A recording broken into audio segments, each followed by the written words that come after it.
Hello and welcome. This is GN Live and I am Gilbert Nyambavum. In this edition of the program, we want to revisit, in order to unpack, the curious story of the 52 million US dollars in radio license fees, which was reportedly missing from the Zimbabwe Broadcasting Corporation, the ZBC. The then Information Minister chose to remove from office one individual, and one individual only, over these allegations.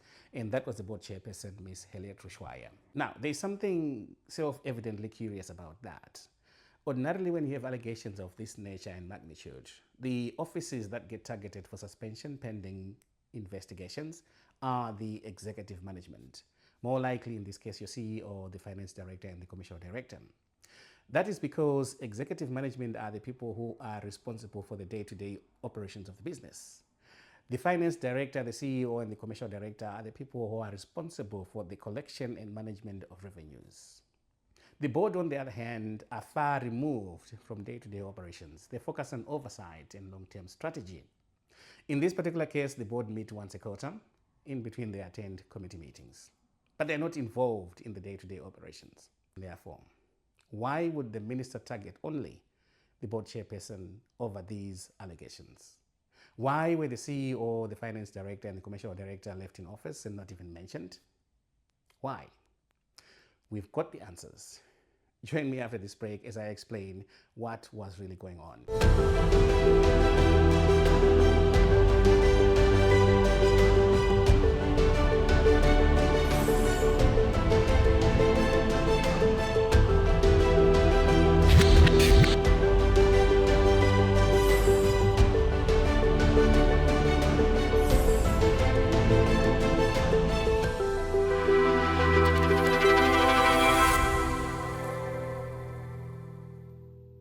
Welcome back. I am Gilbert Nyambavum and this is GN Live. As I said earlier on, we are trying to unpack the curious story of the 52 million US dollars which reportedly vanished at the ZBC, resulting in the board chairperson alone, and nobody else being removed from office.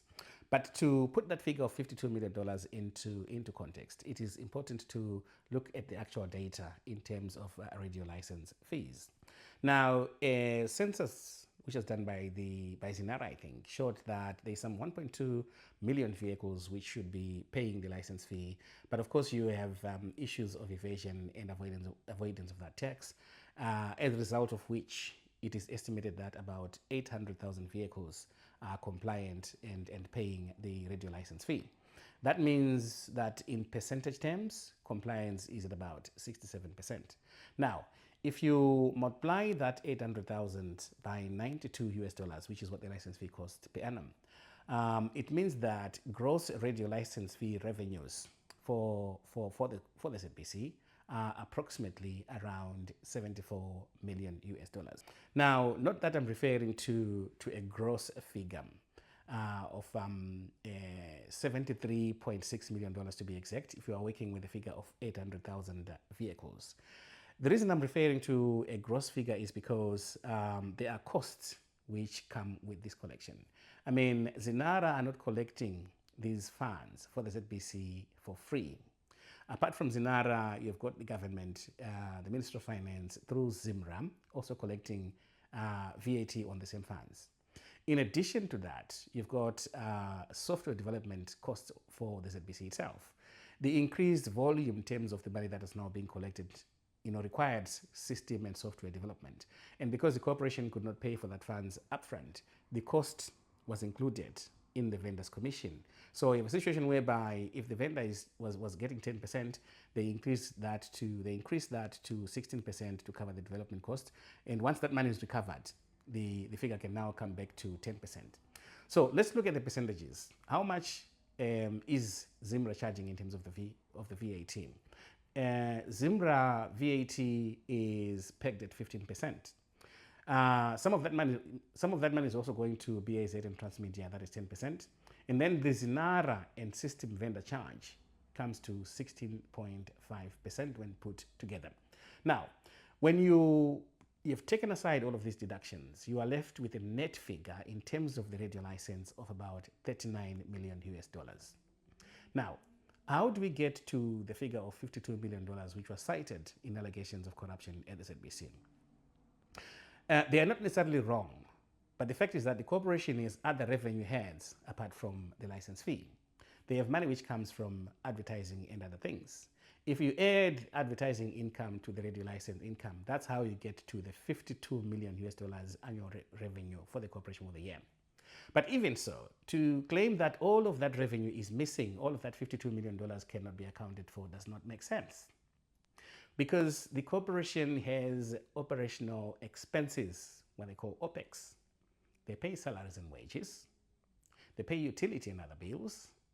There is news programming, one of the most expensive things that ZBC does. You have content procurement, you have content development, and then you have, they've got to buy equipment. Now, given this operational expenditure, it is improbable that all of the $52 million in revenue could have vanished. If you're going to make that allegation, at least show us the data. Be in a position where you can say, this is the revenue, this is the expenditure, and this is the negative variance which ZBC were not able to explain. But that did not happen. What happened was that the ZBC chairman and the ZBC chairman alone, Ms. Rushwaya, was removed from office. This is a person who's not at the ZBC on a daily basis. They only attend one board meeting per quarter and maybe one or two committee meetings. But they're the only ones who are singled out. The executive management are left alone. But these are the people who are in charge of the day-to-day operations of the ZBC. These are the people who are managing the funds that are being collected by the ZBC. These are the people who are signatories to his bank accounts. So what the hell is going on? Why was this unfounded allegation made? And why was there an attempt to remove the board chairperson? We managed to find the answers, and we're going to share them with you after this break.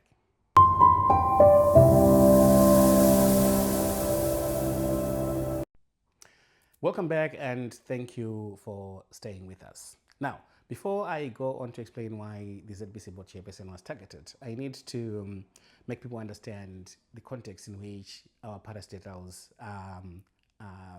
managed or mismanaged.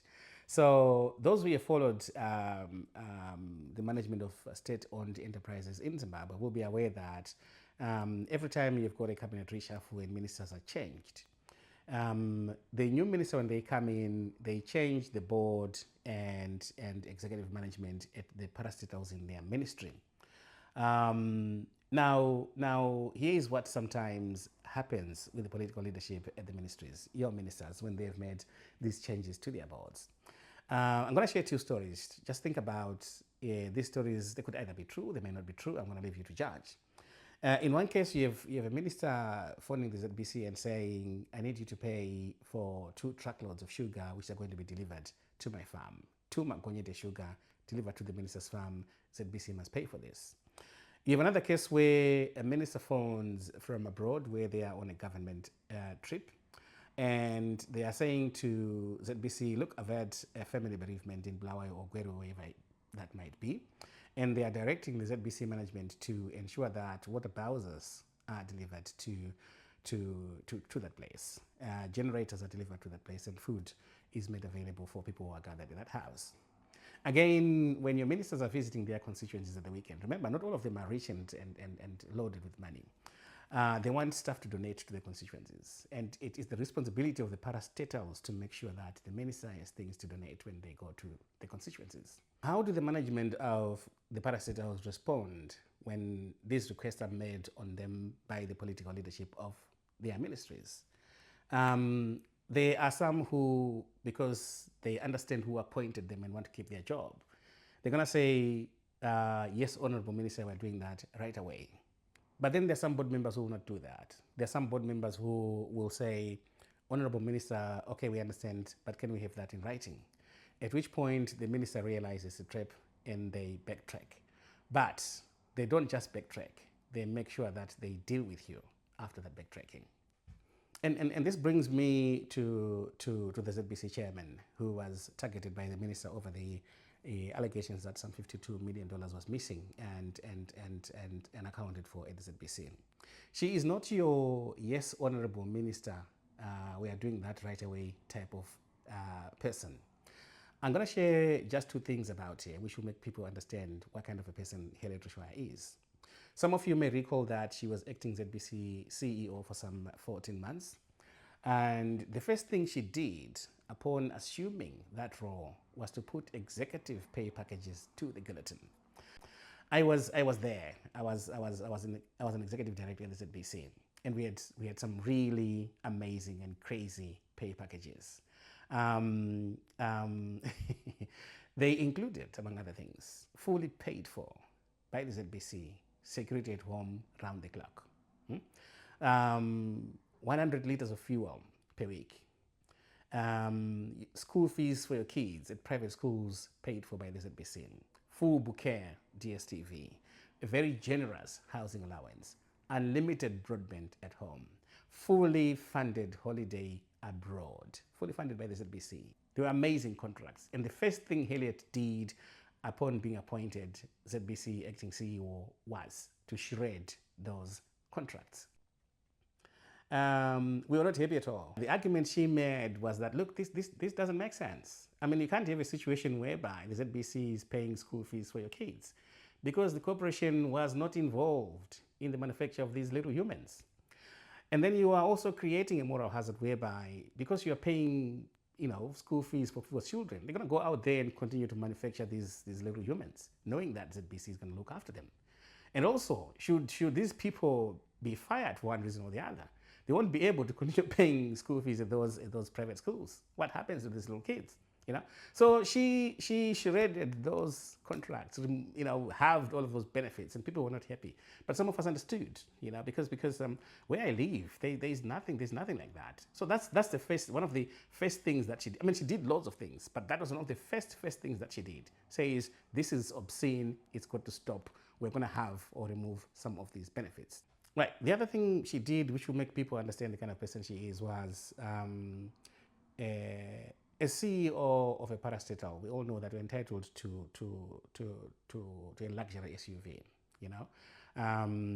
your Prados and those kinds of vehicles. She was entitled to that and massive other benefits. But Harriet Rushwaya refused to take those benefits. She refused the school fees, the DSTV, and all of those things. She didn't want to take them. I think they had to force her to take the DSTV, I can't remember. But she refused to allow the procurement of a luxury SUV for the CEO's office while she was there. She refused. She was driven around in an old, battered, blue Mazda T50 that was blue in color. That was the vehicle she used as acting CEO of the ZBC. She finds driving around in an expensive vehicle rather vulgar, and is embarrassed with any public display of affluence. She finds that embarrassing. She's the kind of person who doesn't want to draw attention because of the kind of clothes she's wearing or the kind of car she's driving. That's the kind of person she is. So in the 2 years I was at the ZBC and she was on the board, she and a handful of other board members fought courageously and very bravely against ministerial overreach, abuse of power, and corruption. There are many, many such cases that these individuals, I won't name the others because they're not involved in this story, but they fought bravely. And they were threatened with dismissal on many occasions, and they stood their ground. In many cases, they would actually say, okay, fine, we're going to comply with what you're asking of us, but we're putting our objections on paper, and that would happen. So this is the kind of person that you are talking about. She, from what I recall, was incorruptible. She was not a yes person. She's going to say no if a minister is going to ask of her things that are irregular. Why was she targeted by the minister over money which was not even missing? The first thing to remember is that Harriet Rushwaya was the only board member retained from the previous one and appointed to the current one. And even then, you may recall as well that they first said she was acting deputy chairperson pending the appointment of a substantive. They had to rapidly walk that back and say she is the substantive board chairperson. What that tells you is that she was not the choice of this minister who tried to remove them. It was not his choice that she comes back on the board. It wasn't his choice that she comes back as the board chairperson. So because she's not a yes minister kind of board chairperson, there were fines over the past 2 years. she refusing and resisting things that she did not think were proper and regular. And that results in frustrations. But the issue which brought matters to a head between the two of them was, among others, the 10 million US dollars the minister claimed ZBC had set aside for content development. ZBC have done nothing of the kind. Let's listen to the PEMSEC of the Ministry Mangwana explain recently to members of parliament. Honourable members, I may need to clarify a point before we carry on. There is no pot of money with 10 million there. Because tingatozodetseka vamwe kuti makaise $10 million haiko asi chashandiswa ichiuya. So you have a situation whereby an announcement is made about a fund which does not exist, and people are actually holding workshops around the country talking about this fund, spending more money on travel and subsistence, discussing a fund which is not even in the ZBC budget. That is what causes problems. You can't come up with a fund to try and proof yourself against you can't come up with a stand to prove yourself against a pending reshuffle by imposing an obligation on the ZBC which they can't afford.